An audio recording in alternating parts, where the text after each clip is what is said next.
Hi, welcome to Marvel Standom. Yet again, I am not your host, Mike Cicchini. I'm Den of Geek News and Features editor Kirsten Howard, and joining me, as always, are Den of Geek editors Katie Burt and Alec Bajalid. This week, we're taking a deep dive into Marvel's Hawkeye finale, which is now streaming on Disney+. There will be spoilers ahead, so please proceed with caution. Hawkeye's 6th episode was one final gift from Marvel Studios after a year that included some wild twists in the likes of WandaVision, Falcon and the Winter Soldier, Loki, Black Widow, What If, Shang-Chi, Eternals, and Spider-Man No Way Home. But there is a lot to unpack in this one. Before we get started though, Alec, can you remind us what happened? I'll do my best. On the finale of Marvel's Hawkeye, a newly reunited Kate Bishop and Clint Barton team up to confront Kate's mom Eleanor at the Bishop Security Christmas party. That's easier said than done, though, as at this point both Hawkeyes have built up quite the rogues gallery. With an arsenal of freshly made arrows, a team of LARPers, and the unwanted help of Jack Duquesne, the duo take down the tracksuit mafia. Meanwhile, Maya Lopez kills both Kazi and Kingpin, though the latter may somehow find a way to survive a gunshot to the head. Thanks to Clint's exhaustive knowledge of Natasha's childhood memories, he is spared by Yelena, and the two become uneasy friends. In the end, Clint Barton makes it home for Christmas, with two strays in tow, Kate Bishop, aka New Hawkeye, and our beloved Lucky the Pizza Dog. And Laura Barton is probably Agent 19. The end, post-credits, Rogers the Musical. Thank you, Alec. So I guess we'll start with our favourite parts of the episode, if you can pick out a favourite moment and how you felt about the episode overall. Katie, what did you think of this one? There was so much that happened in this episode, but it never felt overstuffed. I'm just very impressed with the pacing of the show in general and how much they managed to get in, but also, do each storyline thoroughly. And I think we had talked about this in a previous episode where this show has done a really good job making the stakes feel personal, leading into this climactic episode and all these little mini battles that are happening all at one Christmas zone. It just made this final episode so rewarding. There were a few things I didn't love about how Clint's storyline was wrapped up, but I think we can get into that a bit more later. And I also wish that Yelena had gone home for Christmas with them. I like this episode as well. I will say, though, that in many ways, this felt harder to prepare for, unpack, and comprehend than Spider-Man No Way Home, which we just did like 2 days ago. There are a lot of characters flying around here and doing stuff. Sometimes literally. I think Hawkeye was a delight overall. I think the first 3 episodes were probably a bit better than the back half, just because it got so, ambitious and overstuffed. But to the show's credit, it doesn't really lose sight of the fact that this is, at its core, Kate and Clint's story. And it wraps it up quite nicely in the end here. My personal favorite part of this episode, though, is Jack Duquesne and his childlike excitement being able to use his sword to fight the tracksuit mafia. Jack is a delightful part of this episode and has been a delightful part of this show in general. I think this was kind of a trolly episode for Marvel, because, first of all, the post-credits, which I'm sure we'll talk about later, but also just the reveal that Jack is just a moron. He's just a garden variety moron. And I think it's almost like kind of poking fun at the fans that, like, oh, you thought this was the big bad? This, fail son with this ridiculous mustache? And has never worked a day in his life. I do love that he shares this eagerness with Kate. Like, they both have this eagerness that's really endearing. Yeah, seeing that in full display in this episode was a nice kind of connection between the two. I'm not that invested in their relationship, but it was interesting to see them come out as allies after having such a, very background, tumultuous relationship throughout the season. She clearly couldn't stand him and was very wary of him. I thought it was such a nice moment when she came across him fighting or whatever and was just and he called her sweetheart, and it was just... It was like they were on better terms by the time this season finished than she is with her mother, who she loves a lot.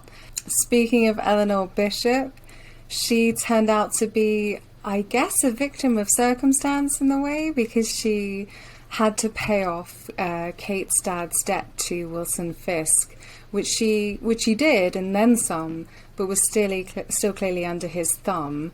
Did she deserve to go? I mean, she did deserve to be arrested for killing Armand, but we didn't find out why she did it or for what reasons she was told to do it. I loved that scene, and I thought that was the most impressive thing Kate did in kind of like assuming this mantle of a hero, is holding her own mother accountable for the crime that she's committed. There's so much we don't know about Armand III. I'm like, who was that guy? But yeah, I wish that theme of accountability had been applied a little bit more evenly across the episode. Although, often or always that is not how it works in real life. So. No, I mean, Kate holds Eleanor accountable, but then killer Clint Barton, he's okay to be a partner and a friend to spend Christmas with. He wasn't punished for any of the murders he's done, and Kate seems fine with it. So there's a bit of a mixed message there between how she views Eleanor's crimes and how she views Clint. Yeah, I want to know how her father built up that much debt. I'm constantly confused about the economics of this world, most especially why any of the Avengers, who seem to have like a very close relationship with the American military, are wanting for money. Yeah, and Tony Stark. Yeah. Some of those in his will. Obviously, this episode sees the return of Vincent D'Onofrio as Kingpin. He's still terrific. He's still great.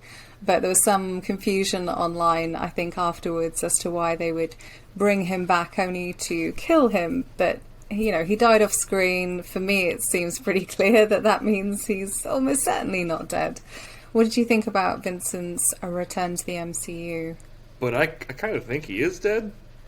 I know it's off screen, but I just feel like it's off screen because you can't shoot somebody in the face on screen. On a Disney Plus series. At Christmas. Yeah, in a Christmas series where there was a character with a pizza named Lucky dog. The pizza dog. Yeah. You can't watch Vincent D'Onofrio's head explode and brains and viscera fly all over the camera. Maybe he is alive. Our good friend Gavin Jasper points out that Wilson Fisk has survived exactly such an injury in the comics. But yeah, it wouldn't shock me if they brought him back for just kind of one more swan song. Because these things take time to set up. I mean, it takes time to set up another Daredevil series. It takes time to set up another Kingpin series or what have you. So I don't know. Maybe it was just a quick swan song for Vinny D. Insert Spider-Man No Way Home spoiler siren here. Thank you. Well, that was instantaneous. I don't really care if he's alive or dead. It does feel like thematically a strong conclusion to Maya's arc here. But I do think, especially with the appearance of Daredevil and Spider-Man, I don't know. I'm just like, what are your plans, MCU? There's this reference to Clint's wife being Mockingbird. There is another actress who's played that character in the Marvel TV universe, Adrienne Palicki. And so every time they choose to, bring back a character from some other part of the pre-Disney Plus Marvel TV universe and have them be played by the same actor, I don't know. I feel like we've talked about how the MCU is very forward-thinking and constantly looking ahead, and it seems like the sort of one-off move that they very rarely make, especially for shows that are not on their platform. Because to me, if this were not a Marvel series, and they brought back a character from an earlier series, I'd be like, oh, what a nifty little Easter egg for fans. Like, oh, look, that's Vinny D as Wilson Fisk. We love him. But since it's Marvel, you have to analyze it like a Freudian dream. There's no way that they bring Kingpin back for just one thing. And Kevin Feige himself can come back and say, oh, did you guys enjoy that? Vincent D'Onofrio's return as Kingpin? Well, that was it. Have fun. I wouldn't even believe him. The MCU has me so attuned to this sort of thing that in the scene between Jack and Armand the Seventh, I was just like, what is Armand the Seventh's deal? What is his future arc going to be, you know? So, and that's like obviously a very minor character who we may never see again. But I'm like, maybe we'll see Armand the Seventh. I don't know. So we spoke a little about Laura Barton and how she may or may not have been Agent 19, aka Mockingbird, but she definitely worked for S.H.I.E.L.D. And now that Watch subplot has been tied up in a fairly neat little bow, there was a lot of theories around about who that watch might belong to, and they've got the fans whipped up a bit. You know, there's a few Reddit threads going around, but it turned out to be quite a simple explanation, and there's been some like disappointment online that it wasn't, you know, someone bigger or more exciting than Laura. Were you disappointed by that reveal? Let me speak very clearly before Katie can continue. I will never be disappointed by Linda Cardellini. Period. All right, Katie, go ahead. The only thing that I was disappointed by is the continued like criminal underutilization of Linda Cardellini in this franchise. Like, I think I'm just annoyed. I'm like, oh, cool. There's a reference to her being like a cool badass spy that gets to do cool stuff in this universe. Yeah, I guess we're never going to see that. I mean, unless they have something, you know, truly cool in mind for it later on, which, I mean, you know, more power to you. But at the moment, I had always kind of liked the fact that the Barton family was mostly disconnected from all this madness. I had always assumed that, like, Clint and Laura had, like, met at a coffee shop or had, like, got on, like, Bumble or something. And I don't know, I thought that was just kind of charming and more appealing than the whole every single named character in the Marvel Universe has connections with S.H.I.E.L.D. or the Avengers or that kind of thing. I don't know, I withhold judgment for now. Maybe they'll make a Mockingbird TV show later on that'll be the coolest thing I've ever seen. It is unclear also why other people outside of the family really cared about this watch, like why it has value to other people, or that much value to other people. And when you have this kind of reference without actually like cementing what that means within the universe, yeah, it did feel like a bit of a misstep, I think, for the show in a way that it rarely did. And a misstep for that kind of comic book reference that I think the MCU usually does so well.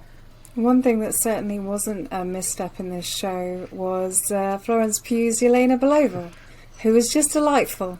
Every second she was on screen, I was happy, and I can't wait to see her again. I don't know when she'll pop up again, probably not in something like Thor or Doctor Strange 2, but I hope we get her back soon. Her chemistry with Hayley Steinfeld has been consistently good, and I could just watch those two forever. What do you guys think about the new Black Widow and the new Hawkeye? I love it so much. I love the elevator scene. I love the tracking shot fight sequence through the office building. They've sold me on this character so quickly, and have sold me on the new Hawkeye character, on the Kate Bishop character so quickly as well. And I think a lot of that is down to the casting, which the MCU has obviously consistently done extremely well since the very beginning, and just continues to nail. And that tracking shot fight through the offices of Bishop Security was awesome. And it was like one of the few fights in the MCU, at least recently, where the two combatants were completely mismatched in terms of skill. Yelena is an elite world-class assassin, and Kate is just kind of getting started out. And I thought the choreography reflected that. Both characters were at kind of the height of their acting game. I also am remembering that I cried during the Yelena Clint scene. Watching the show in the morning. I also cried. Yeah. I also cried like a little baby. Going back to what you were saying a second ago, though, probably one of the greatest moments of this episode for me was when, Yelena and Kate were in the elevator, and they started sort of scrapping with each other. And of course, we've seen, countless fights in the MCU with people punching and kicking each other, and you kind of become numb to it after a while. But the bit where Kate slapped Yelena, and there was a genuine shock, like, why would you slap me? That hurt. Like, I was like, oh no. She slapped her. That's terrible. I do think that as good as the action was across this season, it did feel like they made a special effort to hold some of Kate's like impressiveness until this final episode. And I think something it really had to do is show that she's ready to be, like a proper superhero, whatever that means. And she was so cool here, and she really held her own against some very scary opponents. And I think in that respect, this episode and this show did like what its primary objective was, to prove that she is capable of being a super powerless hero in this world. She's Kateable. Okay. Kate has a nice moment in this episode when she, tells Clint that he inspired her, that a normal person without any abilities could be a superhero. And then I think this episode displays like how the normal human beings without godlike powers are able to hold their own in the Marvel Cinematic Universe. I think it just comes down to creativity. Clint always has creative uses for those arrows. And then I think Kate's finest hour is just shooting 2 cables out of the Rockefeller Plaza Christmas tree so it falls down. I was like, this is a bad idea. This could definitely crush people. And also, I mean, I guess I'm glad that owl survived, but it was a little horrific. Those men may have been eaten alive by an owl. That is probably the darkest this episode got. That's the darkest that anything is. Yeah. That's the darkest anything that's ever happened in MCU. Have you guys seen that image going, or maybe it's not on your social feeds, but my Twitter is filled with like an X-ray photo of a hippo. Like it shows like a hippo, and then the X-ray photo of a hippo. When you think that like 90% of a hippo is just pure fat, and it's literally like muscle up to the skin, like not an ounce of fat. And that just, I have to imagine that's what an MRI for Kingpin looks like. I was wondering where this is going. He's like 6'9", 400 pounds, and has like a 0.01% body fat percentage. Does Kingpin have any superpowers? No, he's just huge. Okay. He's just huge. I didn't think he did. And he's like intelligent enough to run the criminal underworld. So given that most of the plot threads of Hawkeye were tied up and everyone seemed to get closure, more or less, would you think they might make a season 2 of Hawkeye? They are, and it's called Echo. You're right. I think they'll make a season 2 of Hawkeye. Ugh. But also I'm like, I could see Kingpin coming back for that. But then I'm like, who comes back for Echo? Who's their antagonist? I don't think we'll get a season 2 of Hawkeye. I think Jeremy Renner is understandably all set. I mean, like he's put in his time. I think Kingpin's probably all set, but I'm ready to be proven wrong on that. I think Kate Bishop's future is in movies and team up series like Young Avengers. And I think if they want to return to this street level New York world, they're going to do so with Echo whenever that comes out. Let me ask you another question then. So from the beginning of Hawkeye, we've chatted on and off camera about how it was becoming our favourite of the MCU shows to date. Now that it's over, where would you rank it? Is it your number 1? And if not, what is your number 1? It's still WandaVision. Okay. I think a lot about theme and like success or not of theme in TV shows and movies, because I think it's like an valued aspect of success or not. And I do think that WandaVision had a very clear, coherent theme, and it explored it extremely well. I was really hoping for Hawkeye to really explore the theme of accountability in the MCU better than it did. So what was your answer, sorry? I can't believe I wasn't You allowed noticed to that, list my huh? top 5. Is it Hawkeye? I guess it's Hawkeye. I think it's important to note that WandaVision is a bit of a unicorn in the MCU, so it's very hard to compare it to other things. You know, when something is going outside its remit or pushing the envelope of this formula, it's very hard to compare it to the other shows which perhaps stick more within the boundaries of the MCU. That's it for this week's Marvel Standom. We'll be back in the new year, of course, and so will Mike Cicchini, I promise. Please like and subscribe, we need your support, but in the meantime you can find us on our web home of denofgeek.com, where we write about the MCU in loads more detail. You can also hit us up on Twitter at Marvel Standom or at Den of Geek US, and if you've had enough of watching us, you can also follow Marvel Standom as a podcast on Spotify and Apple. Merry Christmas. What happens to them now? I don't know. I'll have to ask Scott about that one.